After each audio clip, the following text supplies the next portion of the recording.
drinking wouldn't have allowed me to explore this other area of me and kind of was keeping me at this level. Like drinking, when you're drinking a lot, never elevates you.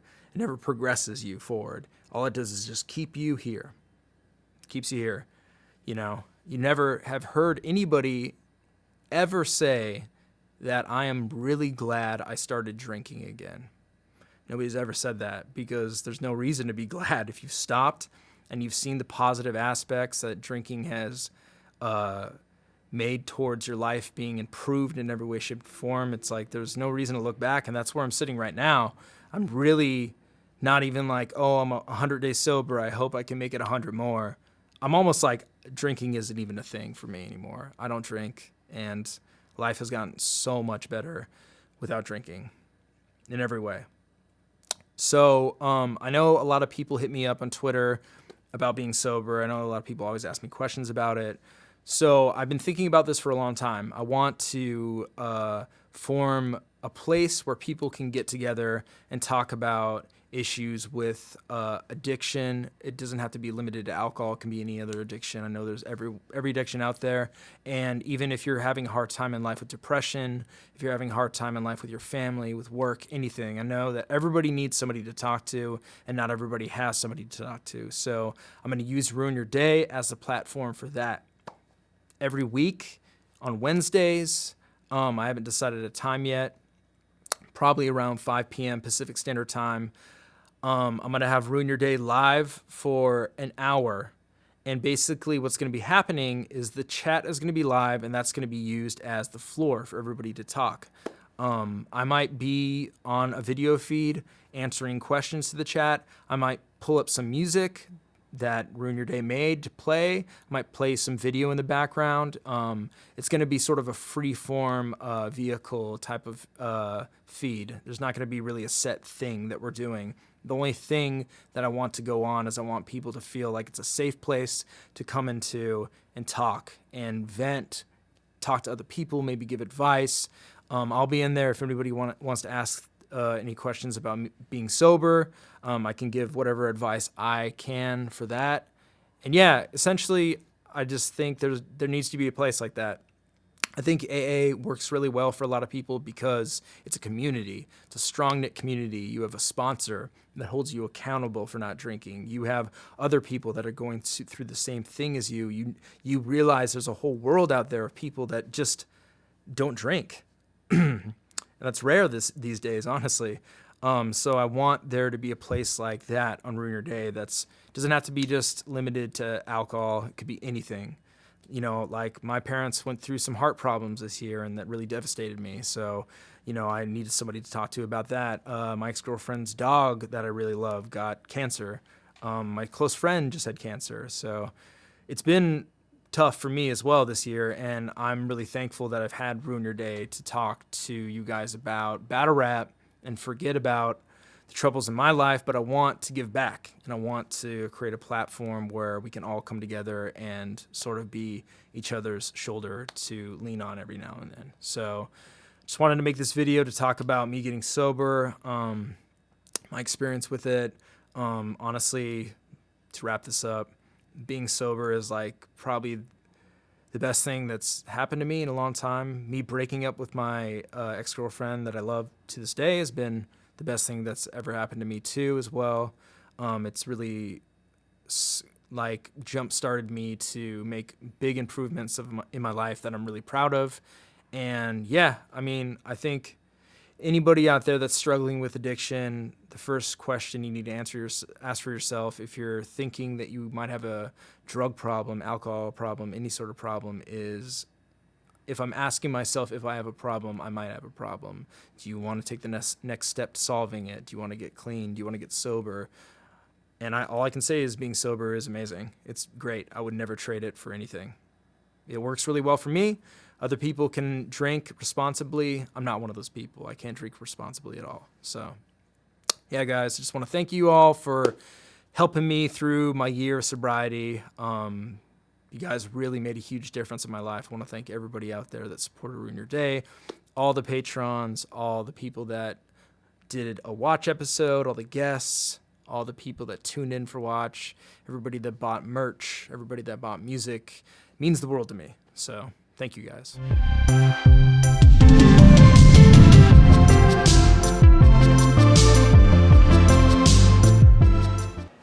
How's it going, everybody? Welcome to Ruin an Hour, the safe place to talk about depression, anxiety, sobriety, anxiety as well, addiction, and balance in life. Same place, same time every week, Wednesdays at 5 p.m. Pacific Standard Time. My name is Avocado or Kyle Gray. I own this channel, Ruin Your Day, and I'm the host of Ruin an Hour. So welcome, everybody. How's everybody doing out there? Let's get started with some talks. How's everybody doing? Johnny, sorry to hear the news about your father, and the news about your aunt as well. That's really rough. Losing a close family member at the holidays is never easy.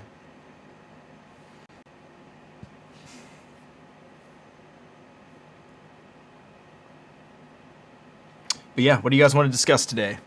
What do you guys want to talk about?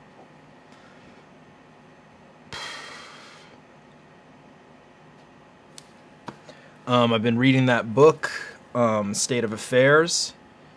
Forgot who it was by. I don't have it on me right now, but I did write down some quotes that I thought were pretty cool from this book. It's about looking at infidelity through multiple different angles, which is pretty cool. Not just from the one who got cheated on, but also the one who did it, which is, therapeutic for me because I've delved in infidelity in every single relationship I've ever had, unfortunately, and it's something that I'm trying to get through.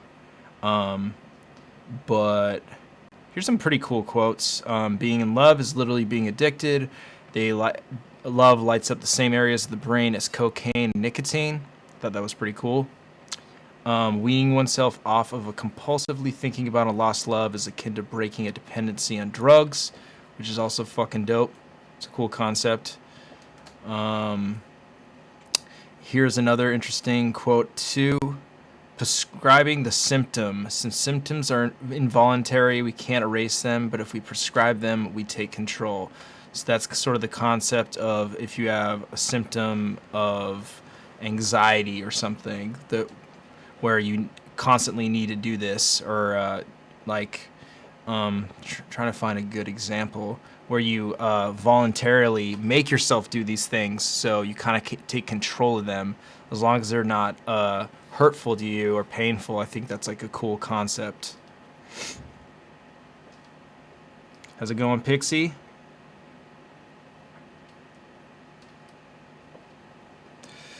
Sharif, sorry to hear that your friend lost his battle to depression. That's really hard. It's really difficult. Depression's a really strong thing in life. I don't have that much experience with it, and I know that it's a very, very subjective thing that varies from person to person, so it's hard to make a blanket statement for it, but I'm definitely always interested to talk about that in here, especially because I'm not that educated on the subject either.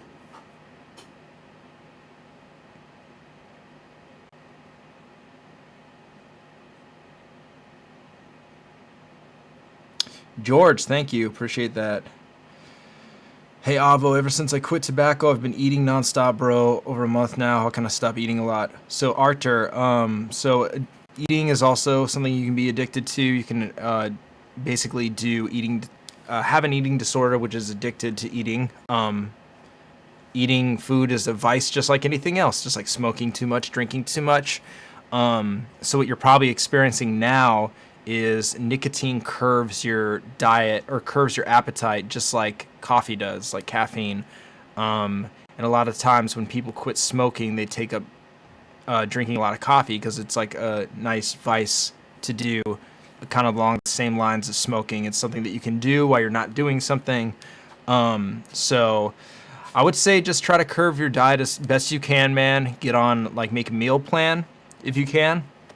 Cook all your food that you want for the week and a night, and make meal plans. So basically, when you go to the fridge, and also don't buy more food than you want to eat. Buy enough food that's healthy for you to eat. So basically, when you go to the fridge, all that's there is what you have to eat. So you can't really overeat because nothing else is there.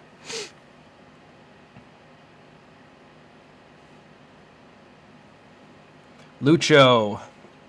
Hey Avo, I'm still sober here, but I have a few flights coming up in the next few weeks, and I'm terrified of flying. Before every flight, I usually hit the bar and pop Xanax. Any advice on how to stay sober in stressful situations such as flying? That's a good question, man. Unfortunately, flying can be very scary for a lot of people, and the airlines take full advantage of that by putting bars and alcohol within every single inch of your grasp when you're flying. So I would say my best advice is just to stay strong, man, and just remember that flying is like the safest mode of transportation there is, and know that you getting buzzed is only going to hurt yourself. It's not going to make the flight more safe. It's not going to make anything more safe. And you're, at the end of the day, after you have that drink too, if you're scared, you're going to be disappointed in yourself as well. So just think of the outcome. Just think of when you get off the flight, how much better you're going to feel surviving that flight and also being sober as well. Like, you know, it's going to be a great feeling to know that you resisted the urge to drink when you were scared and you were wanting to be numb. And to know that having that drink is not going to help anything. It's not going to help you get through the flight any more than you already have the power within yourself to do. So, yeah. Then also you can read on the flight as well. If you want to do a distraction, listen to music, try to sleep, talk to people. I mean, generally people around you are pretty open to discussions on flights. When I was coming back from Colorado, I have kind of a funny story about a flight. I was just in Colorado for the holidays or for Thanksgiving with my family, and it's extremely rough for me being there currently, going through this heartbreak. It reminds me of my ex-girlfriend a lot. And then my brother had a lot of health issues while I was there too, so it was a pretty hard time. And I was coming back from Denver to LA, and when I landed, a cat got loose in the airplane. Like I guess somebody had a cat like somewhere, and the cat must have gotten out, and it like flew over a couple seats and like landed right in front of me. It was this big fluffy white cat, and like everybody was so like surprised by this cat just suddenly appearing. And then it like got down between like the airplane's wall and the seat and was like down in there, like didn't know what to do. And I didn't want to just grab it because by the back of the neck, because I was like, I don't want it to like scratch me or bite me or anything. I don't know how temperamental this cat is. So I kind of just like waited until it moved, and it climbed up me and like sat on my head. And then its owner was like, can you just grab it? Like she's like irritated by us not grabbing her cat. And then she grabbed it and was all cool, but it was pretty crazy. It's a funny story about flying.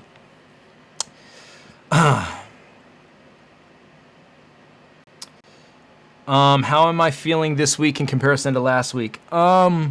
It's easier for me to be in LA than it is in Denver, honestly, with what I'm going through, because when I'm in Denver, everything reminds me of my ex-girlfriend, because my ex-girlfriend really liked my family, and my family really liked my ex-girlfriend, so yeah, everything reminds me of her. So it's really hard when I'm in Denver. R3C JVI, appreciate you, man. Salute. But yeah, it's pretty rough for me to be in Denver. I'm better now a little bit, but it's still really hard. Every single night I've been having dreams about her, and they're like dreams that are like not only bad, or dreams that are really good, where I'm doing something really nice for her, or see her with another man or something like that. And it's just, yeah, it's rough, dude. I mean, like, probably not like 5 seconds goes by where I'm not thinking about her. And it's pretty insane. We've been broken up for a year and a half. But this is definitely the hardest part of that breakup. I haven't talked to her in, she wished me happy Thanksgiving, so I texted her then. But besides that, I think we haven't talked in 3 weeks now. The last time we talked was my birthday. Appreciate that again for Nicaragua, man. Appreciate you, Renee. But yeah, and then I haven't seen her in 5 weeks, and that's the longest time I've gone without seeing her in like 7 years. So it's rough. Struggling. But I'm going through the pain. I'm not being self-destructive about it. I'm not drinking. I'm not like filming porn. I'm not doing anything destructive to myself. I'm being very positive, going to the gym, working on this event, this charity event we have this weekend, and then also doing the toy drive on Monday. So I'm doing the right steps towards being as healthy as I can through this. Avo, what are your symptoms of anxiety? I don't suffer from anxiety per se. Everybody has anxiety. I don't really suffer from it, and it's never crippled me. I definitely have had anxiety attacks, I think. When I discovered my ex went on a date, I kind of had an anxiety attack where I just like felt like I couldn't breathe, and I was like hyperventilating a little bit, and it got kind of nauseous. That's happened to me a couple times, but for the most part, I don't suffer from anxiety. Yeah, call Obsidian, I know. It's really hard, though. It's extremely hard. And I know that time heals all wounds. I know that. So I'm just trying to get through it, that's all. It's really fucking hard. It's not easy. This is like the worst pain I've ever experienced, by far. It's crazy. It's really insane. Oh, you'll be at the event Sunday. All right, Rosen. 85, see you there, dude. Tips for staying sober around the holidays or through the entirety of SoulCon the Diz battle. That's hilarious. So staying sober through the holidays, if it's your first time, I can understand it's kind of hard because the holidays are just kind of centered around being with family, being happy, having some drinks. Personally, I used to have a really bad relationship with the holidays and drinking. Thanksgiving at my family's household was more or less, we partied really hard. Me and my family drank a lot, and we got really drunk together. It was a lot of fun, but it was also really bad too. So I would say if you're trying to stay sober during the holidays, is treat it like any other day. It's not any different other than the pressure that's put on you to do those things. So, for example, like New Year's is a big day that people struggle to stay sober because the whole holiday is based around partying. So unfortunately, people feel like they need to drink. But the thing is, you can have just as much fun not drinking. You cannot go out on New Year's. It's completely fine. I would just keep thinking of the end goal of you want to be sober. You don't want to have a drink. If you have a drink during the holidays, you're going to be ultimately disappointed in yourself. If you slip up and you have a drink, also, it's not the end of the world. I don't want to act like relapsing is like a make or break for your entire human existence, because that's not true. Relapsing is part of the process of being sober. But you can do this. You can get through the holidays sober. The holidays are not an easy time. They suck. They've been really hard for me, and I'm just experiencing heartbreak. So for people dealing with a lot of issues, I understand they're a difficult time, and I know that drives you to want to have a numbing agent, such as using drugs, drinking. But it's always better if you stay strong, stay sober. You're going to be proud of yourself in the end. So the relationship that intimate isn't really all that different from grief. It's the same process to me. Yep, call Obsidian, you're right. It's really the same process. Rosen85, I appreciate you, man. Shout out to Avo and the Ruin Your Day community. Besides Battle Rap, this platform is much needed for the like-minded people. Just want all of you that have depression know that you're worth it. Well, thank you, dude. Appreciate you. Desi, I love my sober New Year's Eve now. My friend has a party for my kids every year, and that's way more fun for me. Completely see that. That would be really fun. Lucho, by the way, I saw an old watch where you were drinking and you look completely different now. Much healthier and even younger looking, my G. Keep up the good work, brother. Thank you, Lucho. Appreciate that, man.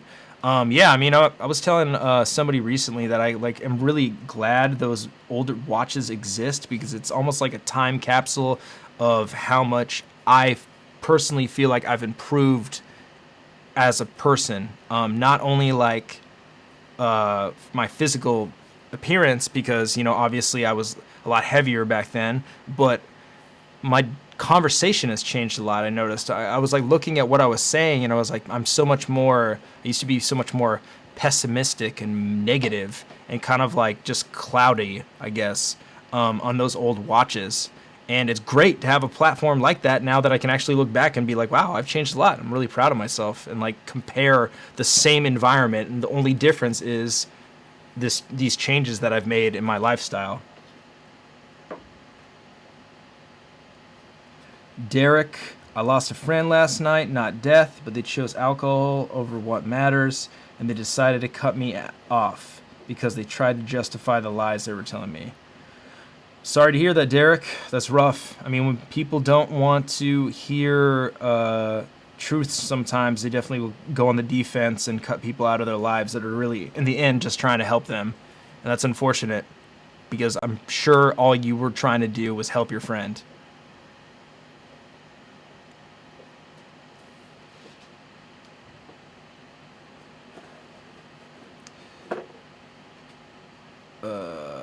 Hey, Avo, what do you think are the top preventative strategies for good mental health in the long term? Preventative. I don't know about preventative, but I think strategies in general is understanding. I think the first thing you should go about when you're trying to look after anything mental health wise is having a fair understanding of what you're even looking into in the first place. So that goes further beyond just understanding the symptoms and what you're doing, but also understanding yourself. Understanding yourself is probably the number one thing you can do. And those big things are going to therapy. Therapy is the biggest thing you can do for yourself to help understand who you are and what the roots of these things are. If you have a medical condition, like going to multiple doctors, getting that checked out, and so forth. So I think that's kind of like, I think that the best long-term solution you can do for yourself is going to therapy for your entire life, I would say. Making it a part of your life. Whether that's therapy, seeing a therapist, whether that's some therapeutic action where you're like meditating, adding some form of therapy to your lifestyle, I think is the most important long-term thing you can do for yourself.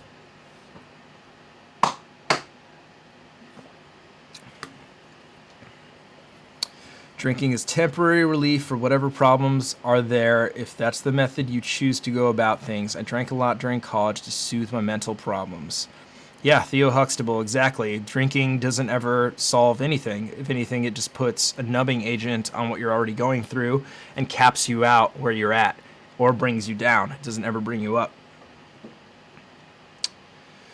Benny Franco, I'm actually at a step meeting and I saw this notification. I never get to come in here, so I just want to share and tell you thank you for the work you put in, and I'm 5 months clean. Benny, congrats. That's incredible, man. Group versus individual therapy settings. I prefer individual settings, but I think group settings are fantastic as well. I would have really benefited from couples therapy if I ever had the chance to go into that, and I would be very open to that as well.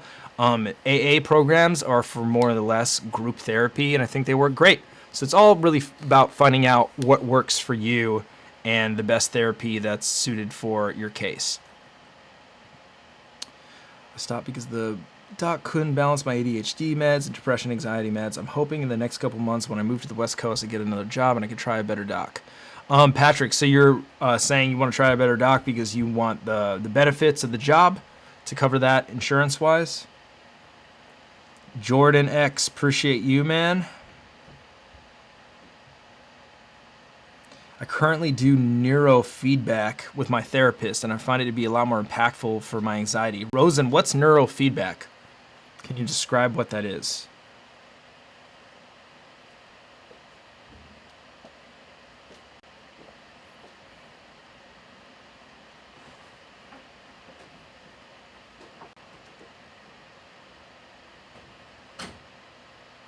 Oh, so no, because I drink to self-medicate and can't afford as I'm out of work.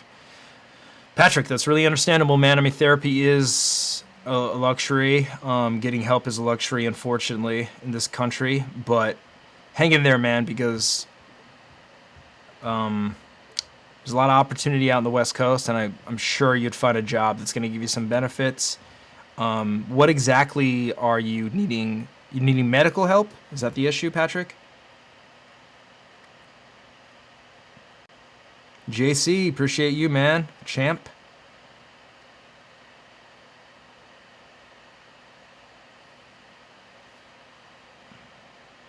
I lost my job in April, and there's no market where I live in Miami, so I'm moving to Portland in a couple months. That's great.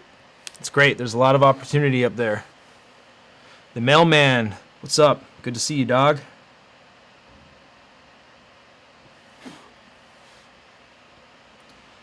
Okay, you want to get back on depression and anxiety meds. It helps you drink less. Yep, that's understandable. That's really understandable. I know they're expensive, so that makes a lot of sense. And that's so unfortunate that we have to like rely on a job to get us that in this country. That sucks. It's like such bullshit. Have you tried other like non-medical ways of dealing with your depression and anxiety, Patrick? I'm going to say like I'm not the most experienced and educated person on depression and anxiety, so this is kind of more educational for me, but I'm curious if there's other things that you could do for that. It's like an EKG on your brain, and when you're watching a screen, the more you focus, the better visual audio quality you get. If your mind is racing, the poor quality. Interesting, Rosen. That's really interesting. Yes, the hoodies are going to be back. We're going to get them back tomorrow, so you can order them tomorrow. Desi, you guys do too with universal health care? You guys up in Canada? Yeah, I heard the health situation up there is also equally bad.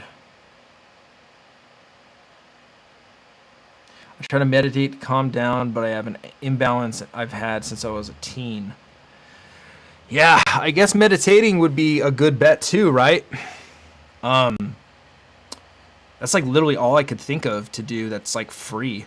It's like to meditate. Do you exercise? Do you go outside it ever? Do you take walks? B3RTO. I'm 15 and I'm addicted to weed, and it's affecting my social life. So how are you addicted to weed? In what ways is it affecting your social life? Is it prohibiting you from going out with friends? Is it prohibiting from you? Do you isolate yourself when you smoke? What goes on?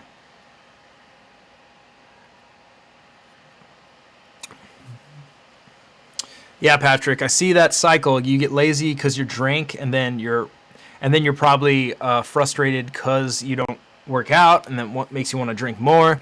It's definitely a cycle that you can get in for sure. But I would say this, I think the most important thing anybody can do is exercise on a daily basis. It will bring so much happiness to your life. It will make you so much healthier. Get in the gym. Just go there and like move around. You don't even really need to do something that intensive. Just move around for half an hour and do it all the time. Do it 3 days a week. Next week, do it 4 days a week. Next week, do it 5 days a week. If you have the time, get in there, get in the gym. You will love it.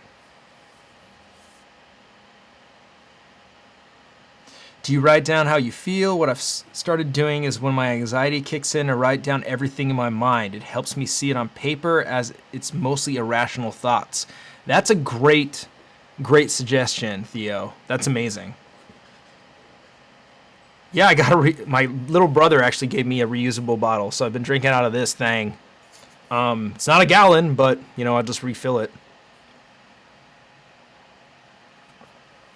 Derek also writes a good suggestion as well. Start with a walk once around the block every day. It begins with you. So yeah, you can start small. You don't need to go like head first into working out like crazy. Start small, start slow, and build yourself up to it. I mean, I fall off the wagon all the time. I went to the gym I think 4 times in Colorado, but for me that's like nothing, and I didn't run at all, which sucks. And today I tried to run, and I was horrible. I like ran 20 minutes and I gave up, which is like trash for me. I usually run an hour at least. So yeah, you got to start small. Make sure to not overwhelm yourself. And just go into it. It makes me push people around me away. So B3RTO. So weed makes you isolate yourself and makes you push people away. And how are you addicted to it? Like how much weed are you talking about?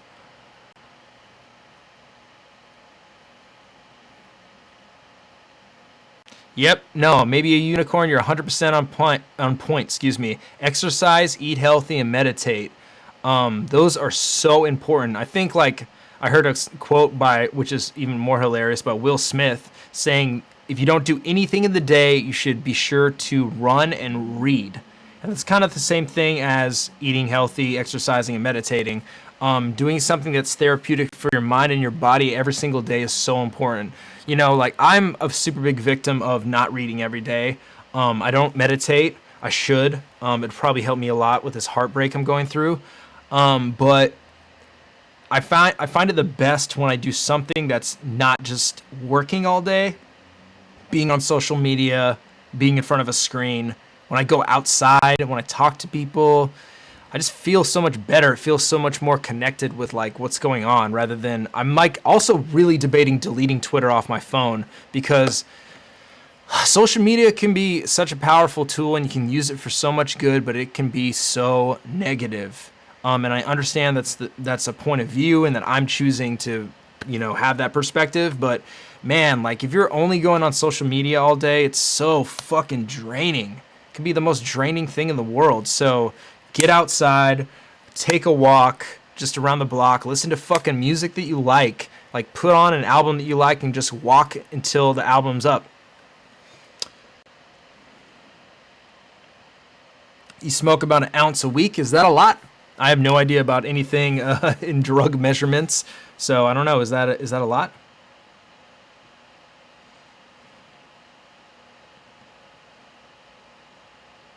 Biggest thing I've had with cutting back on drinking is finding something to do, even a game or freelance work. I just find it drink more when I'm bored. Of course you drink more when you're bored, Patrick. The fact that you know that can also help you now do stuff that you're not bored with. I mean, if you fill your time with productive things, if you're bored, boredom also is and laziness have like this relationship together, that if you're bored, you're lazy. If you're lazy, you're bored. And it just kind of like blends it together until you start doing stuff and get in the habit of constantly doing things, going, volunteering, hanging out with friends, hanging out with family, going and seeing a show, going to see an art show, going to some, I don't know, you said you live in Miami, go to the beach, You live in a beautiful place, just go to the beach. That's simple. I promise you, if you go to the beach, you will not be bored. There's tons of stuff to look at. You got a beautiful ocean. Just going outside, going on a walk, go to the Keys. I mean, Miami is close to the Keys, right? You can take a trip. Chopped, have a kid, you'll never be bored again. That's hilarious. Maybe a unicorn. I heard if you're depressed, you're living in the past. If you're anxious, you're living in the future. And meditation puts you in the present moment. It's not that simple, but there's some truth to that. That's a good perspective. There is some truth to that. You're definitely hitting the nail on the head with that one. Everyone should check out 5-Second Rule by Mel Robbins. That might possibly help out a lot of people here. I highly recommend it. Derek, is that a book? The 5-Second Rule? Yeah, Theo also brings up a good point, Patrick. Try drinking soda water as a substitute. I know it won't give you that buzz, but like when I first stopped drinking, I definitely had to drink something else besides water. Now, literally all I drink is water. I don't drink coffee. I don't drink soda. I don't even drink sparkling water. I just drink water. But when I first stopped drinking alcohol, I needed a drink, like a nice drink to have, because I was so used to having like a beer or like something. So I did kombucha for a really long time, and then I weaned myself off that and did sparkling water all the time. And now I just drink water. So start with things like that. Drink a kombucha, drink something that's like a nice treat for you, and then go from that to sparkling water and just kind of like advance.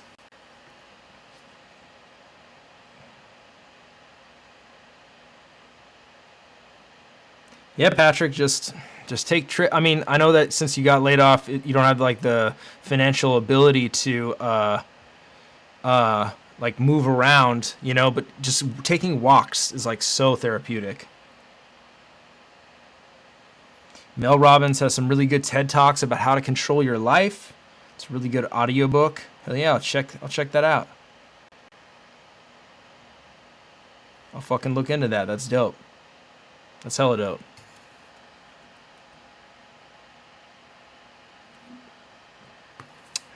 Exactly, Desi. Patrick, you're not talking too much at all. That's what we're here for. This is the whole purpose of Ruin an Hour, is to talk. Let's talk about our stuff. Let's do it. No, I don't drink at all, so I can't get you a drink out of support. Nope, you cannot. I don't drink alcohol. I don't drink anything but water. I don't smoke. I don't do anything of that nature anymore. So when you see me, just give me a hug. I'll give you a hug right back. Thank you, Peter. Appreciate you, man.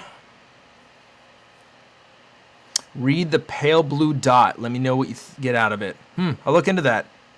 I've never heard of that book before. Hell yeah, Patrick. No, I'm not a coffee drinker. I used to drink coffee, but actually when I first started this show, we made an agreement to stop something for a week, and I chose coffee, and ever since I stopped drinking that week, I stopped overall. I feel like it's just not very good for you. I feel like you could just drink water and it would be just as good for you, so I don't know. I never felt good when I drank coffee. I felt like it always just like upset my stomach and it just like made me jittery.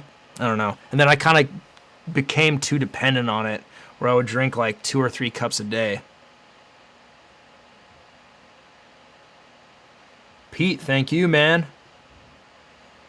But yeah, I don't drink coffee anymore. Yeah, I don't really have any vices. I was talking to my my brother's wife about this, that I like really don't have any vices anymore. I don't drink coffee. I don't smoke. I'm not a sex addict anymore. Well, I mean, I am. I guess I'll always be, but I'm not like shooting porn. I'm not sleeping with a bunch of people. I don't.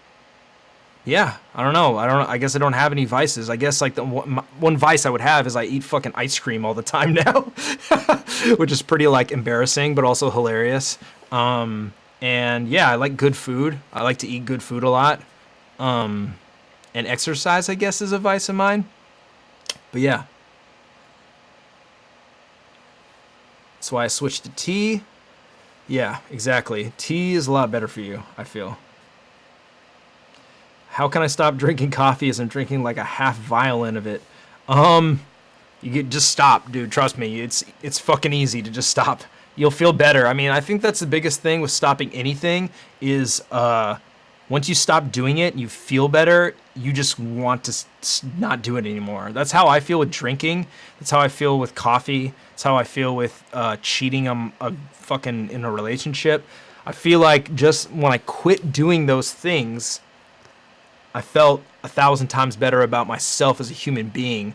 And also, it's kind of nice to know that you have the power to do these things. It's nice to know that you have the power to stop drinking, to quit smoking, to quit being in the porn industry. Like, for me, I'm just speaking from my perspective, it's nice to know that I am that strong, because in the past, I remember I didn't think I was that strong. I thought I was going to be an alcoholic forever. I thought I was going to be shooting porn until I couldn't afford it anymore. I thought I was going to be being a sex addict for the end of time. I thought that was just who I was. And deep down, I wasn't proud of it. I wasn't proud of who I am. And it's nice to know that you do have the power to take control over your life, no matter what it is, no matter what's holding you down, what things you're going through, depression, anxiety, addiction, losing a family member. Just like I know it's a really lame statement, or cliche, I should say, not lame, but this too shall pass, and life goes on. Time goes on. Time heals all wounds. So, and you're the most powerful force in your life. You have the power to stop anything you're doing. You can stop. That's destructive in your life. TV Young, or T Young. Yes, I don't smoke cigars anymore.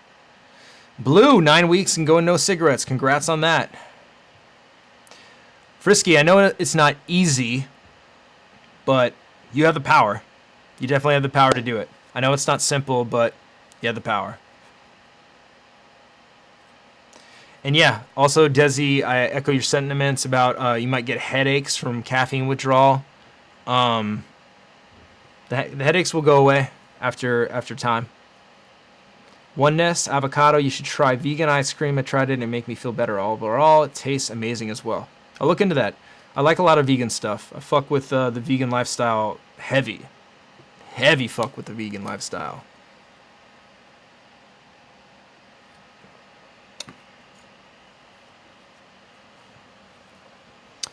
Desi, I'll check that out. a dope song with Quake that's uplifting a couple years back that says, "This too shall pass" a lot. So Desi, what's the name of the song so I can look this up? What was it that made you quit your vices besides the breakup? Am I spiritual? Yemen, I can't really say anything but the breakup made me quit my vices, to be honest with you. I fucked up the most important relationship that I've ever had, and that was the biggest thing that made me want to change my lifestyle. And I think anybody that wants to change their lifestyle for the better, they need some big incident to help them change, because nobody just wakes up one day and they're just like, I just feel like changing a big aspect of me. Usually doesn't happen like that. For some people it might, but for me it wasn't like that. I needed something really big to change who I was, and I just wanted to start to like who I was. I didn't like who I was before. I don't like the person I used to be. Now I do. I really like the person I am. So am I spiritual? Yes and no. I don't really marry myself to any one religion, but I am thinking that things happen for a reason, and that kind of goes hand in hand with spirituality.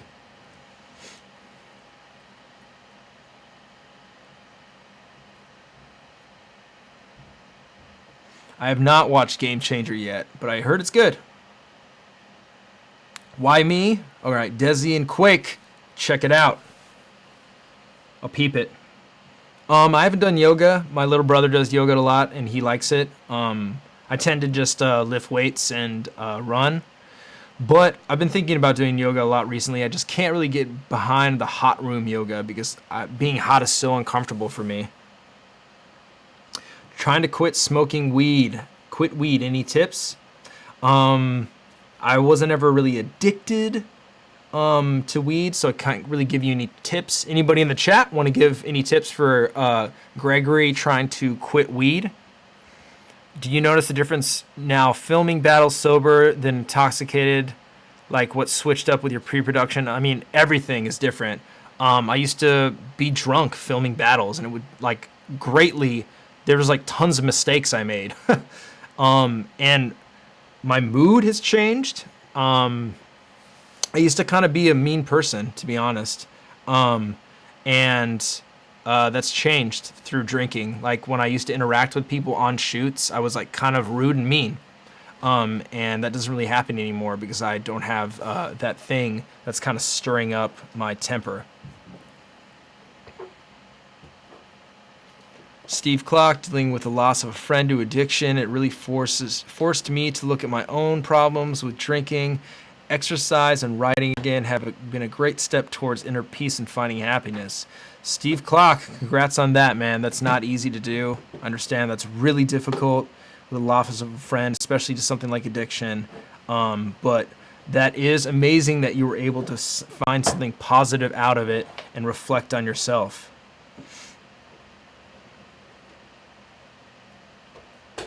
Theo Huxtable, appreciate you, man. It is really hard. It's super hard. Every day it's super fucking hard.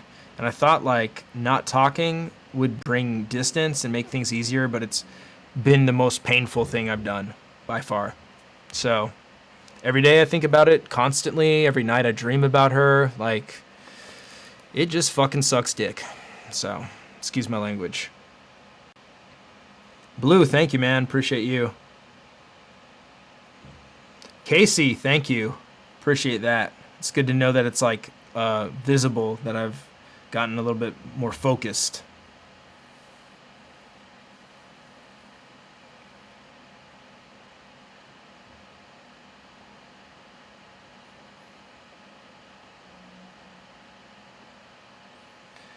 Hell yeah, the mailman.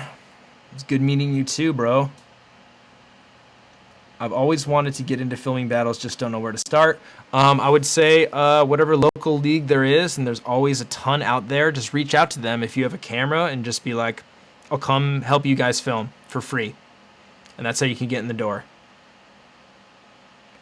Did you ever feel a risk of overcompensating with working all the time? Yes, definitely. I mean, I definitely felt like I have a work addiction. I have a pretty big work addiction. That's something that I learned from my father. And yeah, I know I have that. And I curve that now by having a healthy work-life balance. Generally don't work that much every day, and I do go to the gym for a pretty long time, and then when I'm not doing that, I'm live. So I think having a good work-life balance is like way more important to me now. So that's kind of how I've dealt with my work addiction.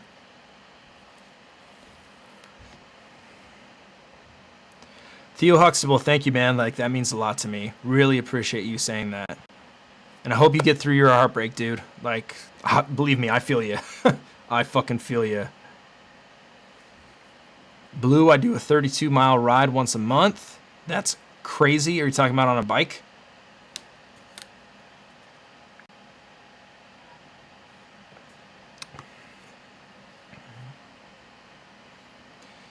Tim, appreciate you, man.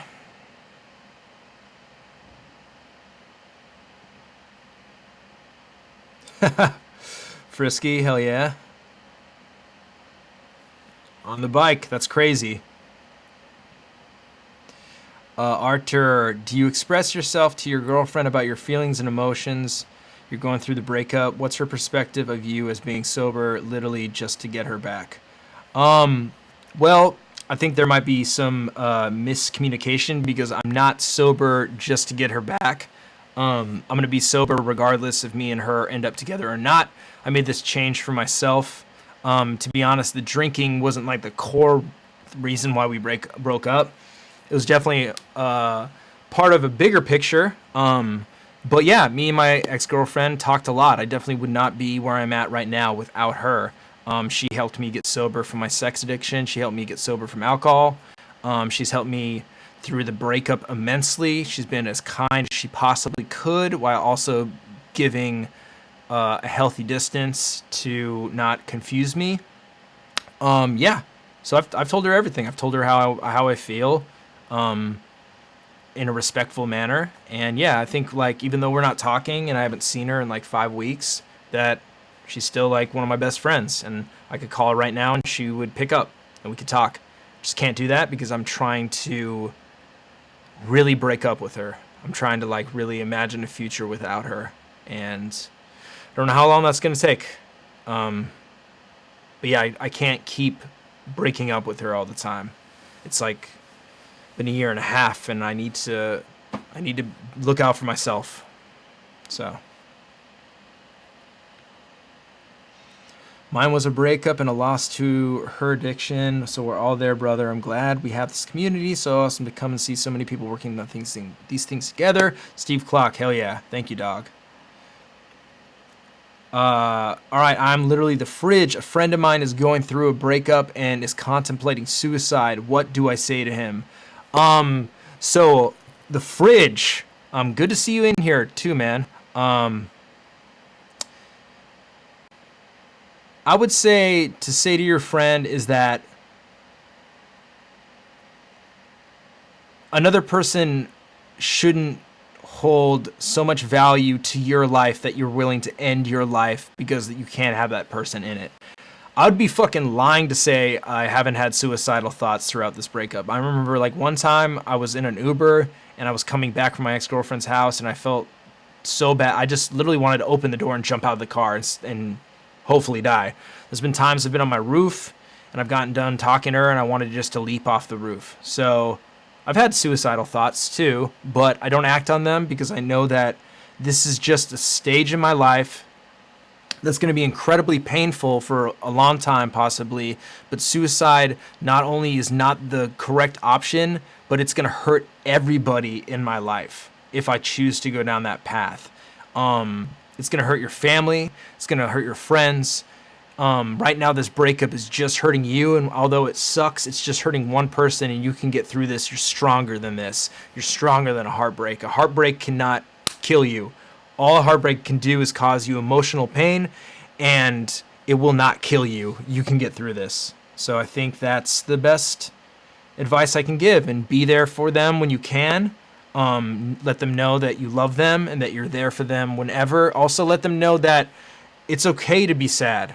It's perfectly fine to be sad for as long as you want. I think that's a big thing with breakups, that even I'm kind of struggling with is that I feel like even some of my like family and friends are kind of like, you're still heartbroken. It's been a year and a half, and all I can say is, yeah, it's probably going to be a lot longer, to be honest. Probably going to be this way for like 5 years, to be real with you. So yeah.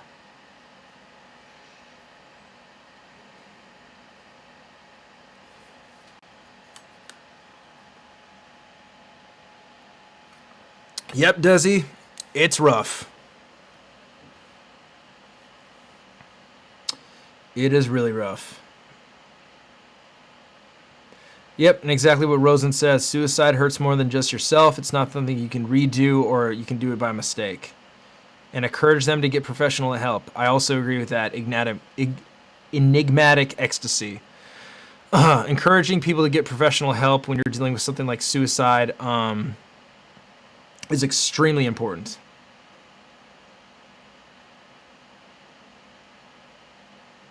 Thank you, Patrick. Appreciate that, man.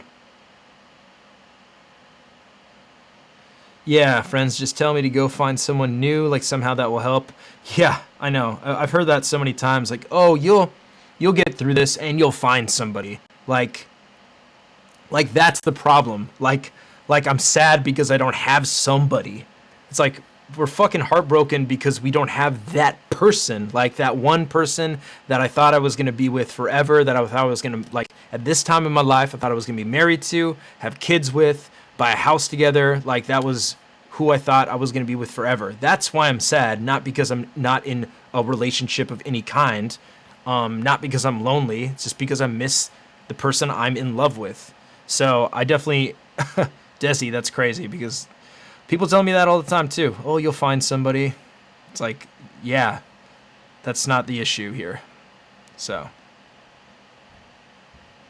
and rebounds don't work. And rebounds are also not fair to the other person as well. So that's why I haven't been on a fucking date in a year and a half. So yeah, and I'm not on any dating apps. I'm not trying to see anybody else. Just trying to work through my stuff first. Love who I am. So. What the fuck? Chorizo, okay. All right. That's pretty wild. But yeah, anything else you guys want to chat about? Maud, you feel anxious right now. How? Yeah, exactly. Yes, Jamal, like, you can't bring that history with the new person or that connection. The fridge. Thank you, dude. I haven't seen or spoken to the love of my life who I broke up with 5 years ago, but not a day goes by that I don't think about her and regret how I treated her. Your go-to guy. Completely know how you feel, man. Like, I mean, I know that I still talk to, well, I haven't in like a month, so our time differences are not the same, but completely understand where you're coming from. I also caused my ex a lot of trauma that she's still healing from, and not a day goes by that I don't regret that either. The important thing, though, your go-to guy, is to not live in shame, to not be ashamed of who you are. The decisions you might have made were probably wrong, and you would redo them better now, but you only have that clarity by going through them. It's unfortunate those things happen, but I'm sure she has forgiven you for those things. Hopefully you have forgiven yourself, and you can go from a state of shame to guilt and then remorse, and just be remorseful of those things. I'm very remorseful of how I treated my ex-girlfriend. I don't let the shame of it weigh me down every day and debilitate me, but going from shame, guilt to remorse. And how I overcame that shame is just accepting that those things happened and nobody died from them. I didn't kill anybody. Ultimately, we're both stronger people because of it. It was a result of issues that I was dealing with at the time, and it's issues that I'm not dealing with anymore. It's a root of addictions that I learned how to cope with, and now I understand. And she understands too. So we're both at a better place now. She's happy now. She's not in a relationship that was toxic and that she was unhappy with, and I am sober now. So it's all better things. The only thing that's the downside is going through heartbreak. So me focusing on and learning the difference between codependency and love made a difference in how I handle breakups. I'll always love hard, but I don't suffer as much. Maybe unicorn, that's good advice. Like, a lot of people are codependent, and there is a huge difference between love and codependence. So that's good that you realize that. Do you need to admit and apologize for bad past acts in order to be a good person and to get better, or is it possible to keep them inside and overcome it on your own? Chorizo, I think it is of the utmost importance for you to apologize. To let that person know that you hurt or harmed, to let them know that you're sorry. Because not only is that a good thing for them to hear that you are sorry, but it's also a good thing for you to hear yourself say. And that's a step in the AA program, is to do that. So I think it's a necessary thing to do that.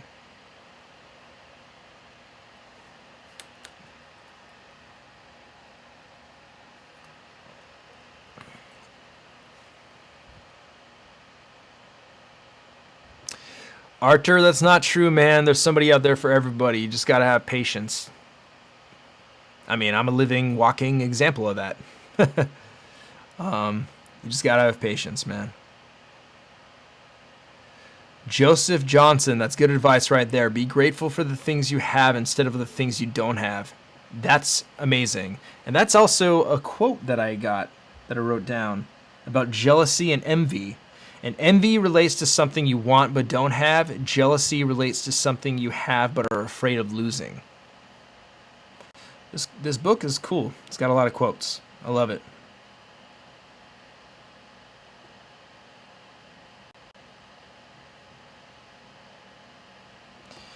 Rosen, I was told by my therapist that every day you wake up, name 3 things you're honestly grateful for to start your day. I mean, that's a wonderful way to wake up. I can see that being extremely therapeutic. Fernando, appreciate you, man. Much love to you.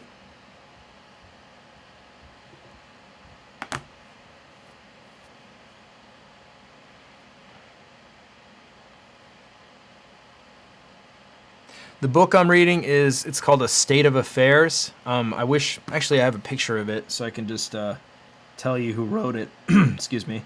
The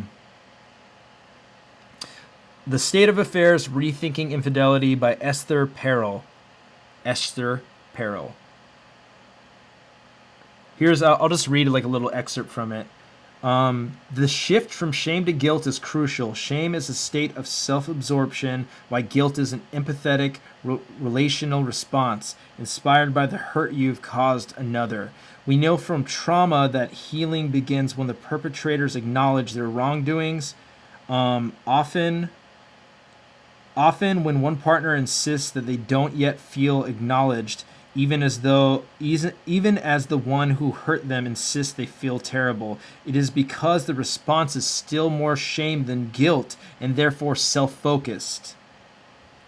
Thought that was a cool little quote.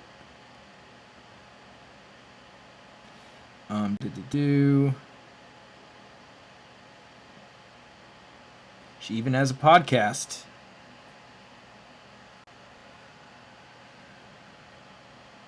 I like this little quote too.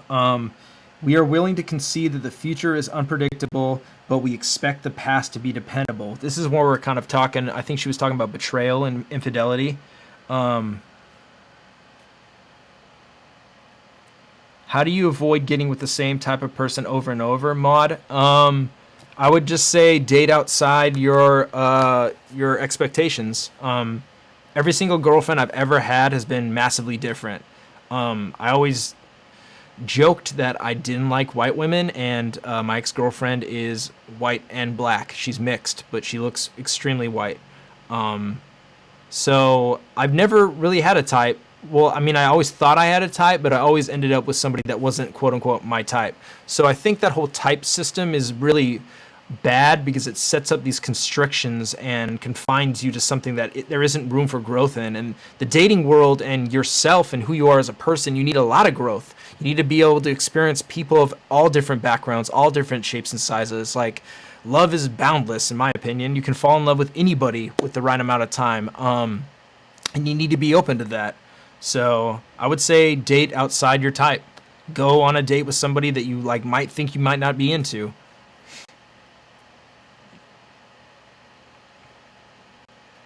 And also, Desi brings up some good advice too. Heal. You need to heal your traumas or you repeat the pattern. That's really good advice right there. Date outside your expectations. Yep, Peter. Thank you, Patrick. Hope you're doing better, man. Hope this week looks good for y'all. But yeah, I'm going to sign off. It's been an hour, guys. Thank you guys so much for joining me. I appreciate every single one of you. Feel free to DM me on Twitter if you guys need anything else to talk about. Just real quick, go over some news. We're going to get the Ruin Your Day hoodies in tomorrow, so they'll be online. If you guys want to get them again, rideordie.com. Then on tomorrow, we're doing a watch with Ilmac, Frack, and Chase Moore, probably around 7:30. And then on Friday at 4 p.m. Pacific Standard Time, we're doing a live face-off on URL's channel between Hollow the Don and Danny Myers. And then this weekend, on Sunday, we have Danny Myers versus Hollow, Geechee Gotti versus Big T, and there's 2 other battles on that card. And then that's for charity, and we're doing a toy drive the following day in South Central for it. So we have a big week planned. But yeah, guys, thank you all for joining me. Same time next week, same place, 5 p.m. Pacific Standard Time, every Wednesday, ruin an hour. And shout out to everybody in the chat. Love you all. All right, guys. Hope you have a great day. Peace out.